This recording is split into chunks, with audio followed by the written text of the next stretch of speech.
Ibu saudara yang dikasih oleh Tuhan, salam sejahtera. Apa kabar? Saya percaya pasti luar biasa. Saya akan menyampaikan firman Tuhan dan dimanapun Bapak Ibu Saudara berada mengikuti khotbah dan kebaktian ini, kita akan mengalami Tuhan, mengalami kasih, kuasa, dan kebenaran Tuhan. Berapa banyak yang siap untuk belajar firman Tuhan? Hari ini saya akan menyampaikan firman Tuhan dengan tema dalam kasih Allah. Berapa banyak Bapak Ibu Saudara yang mengasihi Bapa di surga, mengasihi Allah, mengasihi Yesus, mengasihi Roh Kudus? Saya juga. Tapi berapa banyak yang mengetahui dan sangat yakin bahwa Bapa di surga mengasihi kita semua? Nah, kalau kita yakin Bapa di surga mengasihi kita, kenapa kita perlu takut, perlu khawatir, kita perlu cemas? Saya mengalami banyak hal-hal yang gak enak dalam hidup. Tapi bagaimana saya kuat karena saya bertemu dengan orang-orang yang mengasihi saya. Saya pernah putus pacar, nggak enak banget putus pacar. Ayo, siapa yang pernah putus pacar? Mutusin atau diputusin? Ya mutusin mah enak kali ya. Tapi yang diputusin, aduh, nggak enak, sakitnya tuh di sini.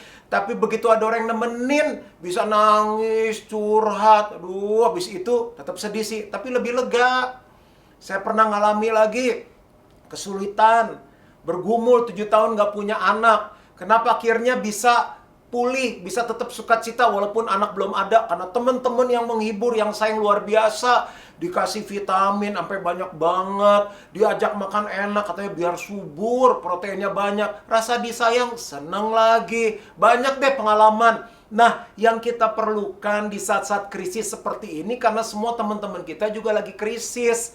Mereka juga nggak bisa sayang kita nggak bisa sayang mereka. Siapa yang bisa sayang kita di saat tidak ada yang bisa sanggup menolong kita? Yaitu Tuhan yang kita sembah di dalam nama Yesus. Dengar baik-baik, Bapa mengasihi kita, Yesus mengasihi kita, Roh Kudus mengasihi kita. Yes, Jesus loves you. Yes, Jesus loves you. Oh yes, Jesus loves you. The Bible tells me so. Itu bahasa Inggrisnya, bahasa Indonesianya susah terjemahinnya. Ada satu lagu, Bapak Ibu Saudara, pokoknya banyak deh. Nyanyi pujian, nyanyi penyembahan, membangun iman kita, membangun roh kita. Saya ingat satu lagu begini.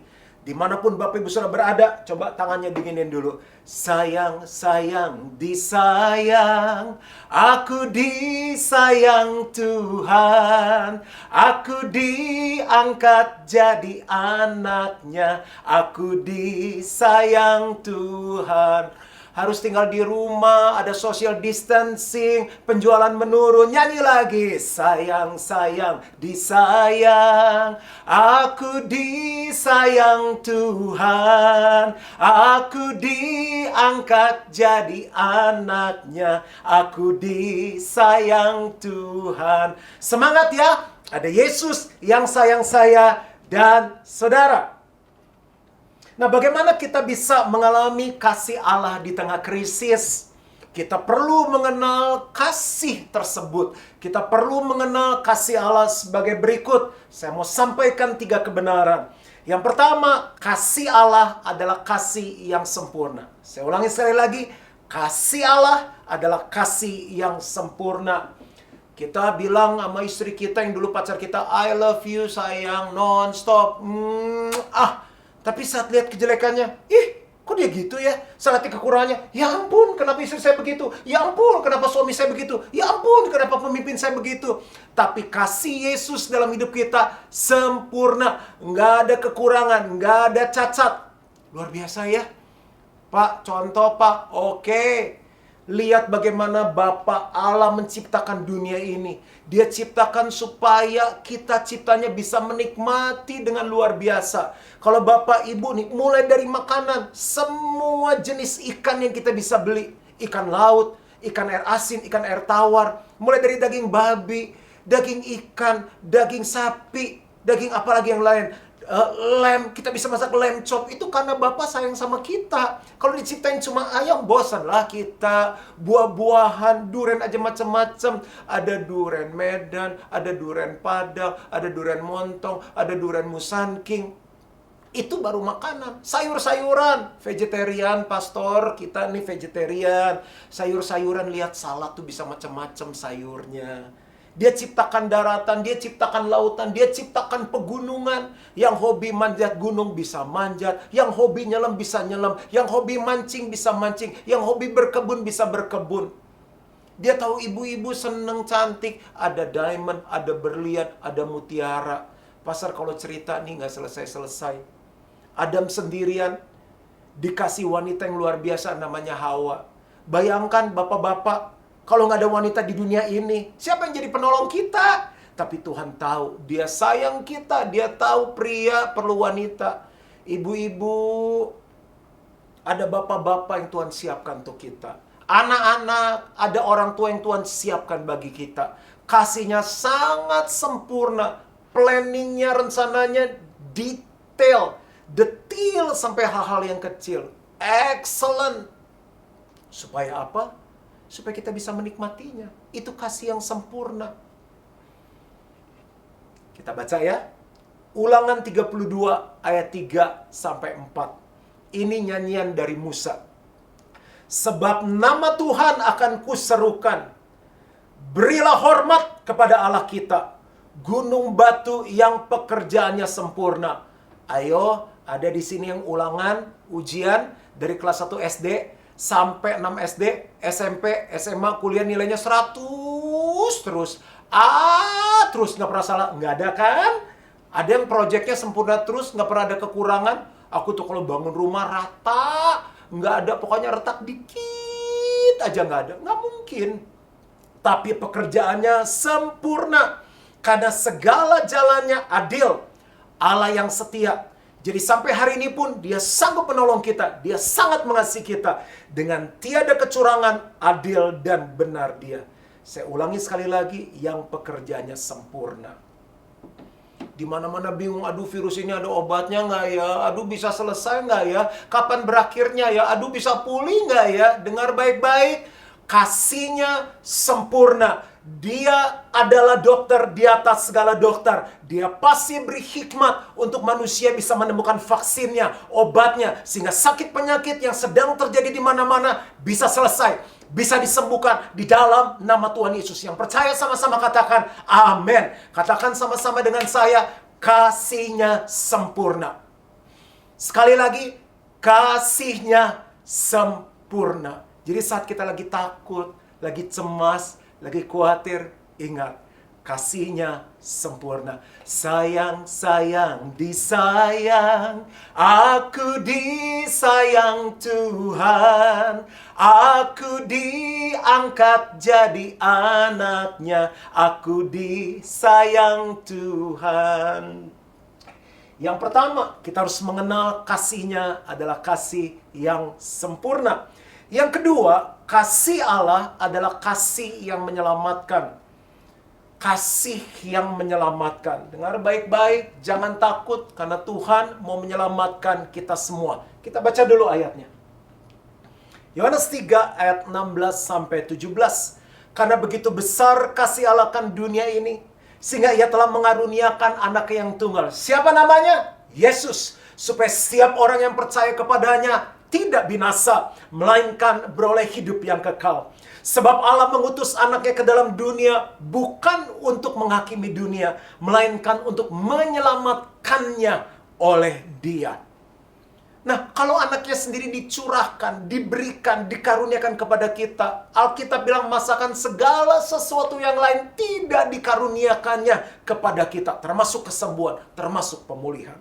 Saya baca satu ayat lagi dari Yesaya 43 ayat 1 sampai 4. Tetapi sekarang, beginilah firman Tuhan yang menciptakan engkau, hai Yakub, yang membentuk engkau, hai Israel. Janganlah takut, sebab aku telah menebus engkau. Aku telah memanggil engkau dengan namamu. Engkau ini kepunyaanku. Bayangin, kita kepunyaan Tuhan. Nggak ada yang bisa macam-macam. Tuhan sayang banget sama kita. Dengar baik-baik ayat yang kedua. Apabila engkau menyeberang melalui air, aku akan menyertai engkau. Atau melalui sungai-sungai, engkau tidak akan dihanyutkan. Apabila engkau berjalan melalui api, engkau tidak akan dihanguskan. Dan nyala api tidak akan membakar engkau. Ada amin. Sebab Akulah Tuhan Allahmu yang Maha Kudus Allah Israel, Juru Selamatmu. Aku menebus engkau dengan Mesir dan memberikan Ethiopia dan Sheba sebagai gantimu. Oleh karena engkau berharga di mataku dan mulia. Dengar baik-baik. Dan aku ini, kata Tuhan, mengasihi engkau. Sekali lagi. Dan aku ini, kata Tuhan, mengasihi engkau. Bapak Ibu yang dikasih oleh Tuhan. Kalau bicara menyelamatkan, bukan hanya kita nanti mati, masuk surga, punya tempat di sana. Nah, kalau di bumi menderita gimana? Yang diselamatkan bukan hanya hidup kita, tapi Tuhan mau menyelamatkan bisnis kita, keuangan kita, pekerjaan kita, kesehatan kita. Makanya waktu dia mati di kayu salib, oleh bilur-bilurnya lah kita sembuh. Jangan takut, jangan khawatir, jangan cemas. Saya ini punya anak. Dulu saya dengar orang tua ngomong, aduh kalau anak sakit rasanya pengen deh ngegantiin. Kita aja yang sakit. Anak saya sakit, beberapa kali sakit. Satu saat di negara orang lain. Sakit Dedi, sakit Mami. Cari dokter susah di sana. Akhirnya singkat kata ditolongin orang ketemu dokter. Dibikin obat. Nyari obatnya susah. Udah sama istri saya nyetir, anak saya udah teler di belakang. Pakai penunjuk jalan, nyasar. Dari satu apotek, satu toko obat, itu dari pagi sampai malam jam 9 nggak ketemu itu obat. Teler lah kita. Saya pulang langsung tidur, besoknya cari lagi, baru dapat besok obatnya. Di situ saya bilang gini, aduh kalau anak sakit tuh orang tua menderita. Bapak Ibu, Tuhan gak buta, dia lihat apa yang sedang terjadi, dan dia mengasihi kita semua, dia ingin kita sembuh, dia ingin kita pulih. Istri saya pernah sakit. Satu saat, lagi makan, tiba-tiba dia begini, aduh sayang, aku lemes. Aduh saya lihat kok istri saya kayak udah mau mati. Cepet saya bawa ke rumah sakit. Kenapa? Karena saya sayang sama dia. Dia mau selamat. Saya bisa bayangkan hatinya Tuhan. Kalau lihat umat manusia sedang menderita, dia pengen kita cepat pulih dan sembuh. Saya pernah sakit. Tapi saya mengalami kasih Tuhan yang menyelamatkan saya. Ada bagian yang saya udah gak sadar, orang tua saya yang cerita sama saya.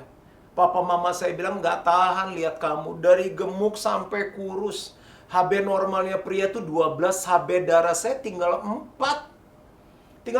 Udah koma, udah gak sadar, udah ditusuk kiri kanan, pendarahan terus dari belakang. Dokter bilang udah gak ada harapan. Dokter yang ahli kesehatan bilang sudah gak ada harapan. Tapi ada seorang hamba Tuhan yang menguatkan orang tua saya. Dia bilang begini, kalau darahnya sudah habis karena keluar pendarahan terus, ada darah Yesus yang akan menggantikan dan darah Yesus akan menyembuhkan. Papa mama saya banyak memuji, menyembah Tuhan. Mereka udah lemes lihat anaknya seperti itu. Harapan mereka cuma kepada Yesus yang menyelamatkan. Sakitnya apa? Dokter bilang, kita kurang tahu tapi didiagnosa kemungkinan leukemia. Dokter nggak jelas nama penyakitnya. Tapi nama Yesus lebih besar, lebih berkuasa dari sakit penyakit apapun yang ada, apapun namanya. Nama Yesus lebih berkuasa. Papa mama saya menyembah Tuhan. Apa yang terjadi? Saya pulih, saya sembuh setelah beberapa bulan di rumah sakit. Dan lihat sekarang, saya berkhotbah di depan Bapak Ibu Saudara. Bukankah Tuhan kita luar biasa? Kenal kasihnya. Kasihnya adalah kasih yang menyelamatkan. Penuh contoh lagi di Alkitab banyak banget. Yairus punya anak satu-satunya. Sakit parah udah mau mati. Dia bilang, Yesus tolong. Yesus mau bantu dong karena Yesus sayang. Yesus mau menyelamatkan. Di tengah jalan terhalang perjalanannya karena ada perempuan yang udah 12 tahun pendarahan. Bayangin, saya pendarahan, keluar darah, bleeding 3 bulan udah mau mati. Ini 12 tahun. Udah berobat kemana-mana nggak sembuh. Waktu dia ketemu Yesus, Yesus belum doain. Dia cuma jamah jubahnya Yesus. Dan dia sembuh. Cuma jamah jubahnya. Saking dia sayang sama manusia. Akhirnya setelah percakapan dengan wanita yang sudah sembuh itu, dalam perjalanan menuju ke rumah Yairus mendoakan anaknya, dia dapat report dari orang-orang. Udah percuma datang Yesus, anaknya sudah mati. Yesus sayang sama manusia, dia bilang gini, anak itu gak mati, cuma tidur. Singkat cerita, anak itu disembuhkan. Kita nggak akan selesai kebaktian ini kalau saya cerita satu demi satu mujizat kesembuhan yang terjadi. Karena kasihnya adalah kasih yang menyelamatkan. Kalau dia selamatkan hidupku, Tuhan yang sama menyelamatkan hidup saudara. Kita belajar sesuatu hari ini. Yang ketiga, kita perlu mengenal kasih Allah. Kasihnya adalah kasih yang kekal. Yeremia 31 ayat yang ketiga. Dari jauh Tuhan menampakkan diri kepadanya. Aku mengasihi engkau dengan kasih yang kekal. Sebab itu aku melanjutkan kasih setiaku kepadamu. Saya ulangi sekali lagi, Yeremia 31 ayat 3. Dari jauh Tuhan menampakkan diri kepadanya. Aku mengasihi engkau dengan kasih yang kekal. Sebab itu aku melanjutkan kasih setiaku kepadamu. Ada seorang hamba Tuhan yang pernah tulis lagu ini dan dinyanyikan. I have loved you with an everlasting love, and I have drawn you with my loving kindness. Setiap kali saya rasa lagi sulit, saya ingat ada Tuhan yang sayang sama saya. Kasih Yesus sungguh indah di dalam hidupku ini. Sungguh manis, lebih manis hidup bersama Yesus. Yang bisa lagu ini nyanyi sama-sama. Yesus, nama Yesus, pujilah Dia. Oh, kasihnya kepada saya sampai selama-lamanya. Yang lagi takut cemas nyanyikan ini. Yesus, nama Yesus, pujilah Dia. Oh, kasihnya kepada saya sampai selama-lamanya. Saya lihat orang yang bilang I love you non-stop, putus cintanya. Janji nikah dalam keadaan susah, senang, miskin, kaya, sakit, sehat, tidak ada yang bisa memisahkan kita kecuali kematian. Cerai. Sahabat, ini sahabatku yang terbaik, BFF, best friend forever, putus juga. Wah, ternyata seperti itu orangnya. Bisnis partner lama, putus juga. Grup band, pecah juga. Kenapa? Karena kasihnya nggak kekal. Kenapa kasihnya nggak kekal? Karena kasihnya bersyarat. Kenapa lu ngamen lagi sama dia? Ya, habis dia orangnya gitu. Kenapa cerai? Habis orangnya gitu sih. Kenapa lu nggak sahabat lagi sama dia? Aduh, ngeselin dia orang gini. Bapak, Ibu, Saudara yang dikasih oleh Tuhan, apapun keadaan kita, Tuhan tetap mengasihi kita. Karena kasihnya kekal, nggak pernah berubah sampai selama-lamanya. Saya senang sekali waktu baca doanya Paulus. Dan saya mau baca ini untuk menutup firman Tuhan pada hari ini. Paulus berdoa supaya kita memahami kasih Tuhan yang begitu luar biasa. Kasihnya itu begitu luas, begitu tinggi, begitu panjang, begitu lebar, besar sekali. Apapun keadaan kita, ada kasih yang besar yang sanggup memenuhi hidupmu saat ini. Efesus 3 ayat 16-20. Doa Paulus. Aku berdoa supaya Ia menurut kekayaan kemuliaannya menguatkan dan meneguhkan kamu oleh rohnya di dalam batinmu. Sehingga oleh imanmu Kristus diam di dalam hatimu dan kamu berakar serta berdasar di dalam kasih. Aku berdoa supaya kamu bersama-sama dengan segala orang kudus, artinya orang percaya, orang yang dikuduskan, dapat memahami, bahkan di tengah krisis seperti ini, betapa lebarnya, betapa panjangnya, dan tingginya, dan dalamnya kasih Kristus. Dan dapat mengenal kasih itu. Kenapa Paulus berdoa supaya kita mengenal kasih itu? Karena kalau kita kenal kasih itu, walaupun keadaan tidak nyaman, keadaan menakutkan, kita tetap percaya kasih-Nya sempurna. Sekalipun yang melampaui segala pengetahuan, gimana caranya ya? Pasti bisa. Karena itu di luar otak kita. Aku berdoa supaya kamu dipenuhi di dalam seluruh kepenuhan Allah. Bagi Dialah yang dapat melakukan jauh lebih banyak daripada yang kita doakan atau pikirkan, seperti yang ternyata dari kuasa yang bekerja di dalam kita. Suatu saat papa saya cerita, temannya dalam keadaan yang sangat stres. Ada masalah, ada beban. Lalu dia cerita sama papa saya. Papa saya namanya Wem Wogi. Dia bilang gini, Wem, kamu tahu apa yang buat tiba-tiba beban itu terlepas, terangkat? Karena dalam perjalanan di pesawat, di sebelahnya ada cucunya, tiba-tiba cucunya nyanyi, kasih Yesus manis dan indah, kasih Yesus manis dan indah, kasih Yesus manis dan indah, oh oh sungguh indah. Seterusnya. Pastor juga lupa kata-kata yang berikutnya. Tapi waktu cucunya nyanyi berulang-ulang, kasih Yesus manis dan indah, kasih Yesus manis dan indah, lebih dalam dari lautan, lebih tinggi dari langit, oh oh sungguh indah. Tiba-tiba dia ingat, kenapa saya harus stres, kenapa saya harus khawatir, karena ada kasih Yesus yang begitu luar biasa yang ada dan sanggup menolong saya. Dan kasih itu memenuhi hatinya. Saya berdoa, kasih yang sama, kasih yang sangat luas, sangat dalam, sangat tinggi, lebar dan panjang akan memenuhi hati Bapak Ibu Saudara yang sedang mengikuti kebaktian online ini. Bapak Ibu, kita mungkin gak bisa lari kemana-mana. Pertolongan sedang terbatas. Larilah kepada kasih-Nya Tuhan yang luar biasa. Saya akan simpulkan khotbah pada hari ini.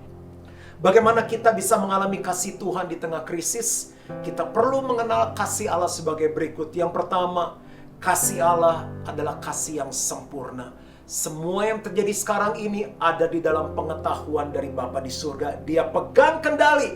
He is in control. Yang kedua, kasih Allah adalah kasih yang menyelamatkan. Kalau kita manusia sebagai Bapa, lihat anak sakit, kita pengen cepet-cepet tolong. Apalagi Bapa di surga, lihat anak-anak yang sedang menderita. Yang ketiga, kasih Allah adalah kasih yang kekal. Bukan karena masalah yang besar ini tiba-tiba kasihnya berhenti. Aduh sorry ya, berat banget deh, gak bisa teratasi. Enggak, kasihnya kekal. Kasihnya kekal. Kasihnya kekal. Tetap semangat, jangan takut. Dan Tuhan Yesus memberkati kita semua. Mari kita berdoa. Bapa di dalam surga yang kami sembah di dalam nama Yesus. Saat ini aku bawakan semua jemaat Gilgal, semua orang percaya yang sedang mengikuti kebaktian ini secara online.